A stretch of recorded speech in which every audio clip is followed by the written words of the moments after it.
So, ituturo natin ngayon kung paano i-public yung post. Kasi kung ikaw ay content creator or naka-open ang dashboard mo, sayang ang earnings mo kung isa ka sa nagpo-post na naka-friends lang ang post.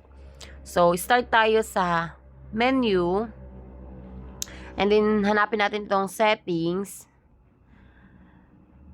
Tapos, itong search bar sa taas, search settings, search mo dito yung public post.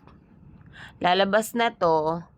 So, piliin mo itong followers and public content, public post notification. Kung ikaw ay naka-friends lang, ang mga post mo ay friends of friends, ilipat mo dito kay public. Then, save. Kasi sayang naman kung ang iyong mga post ay naka-friends lang, lalo na pictures yung iyong ginamit at maraming copy pictures at itong pictures na to ay naka-friends lang, sayang ang earnings. Ang laki pa naman ang earnings sa pictures. So, ayun lang. Thank you.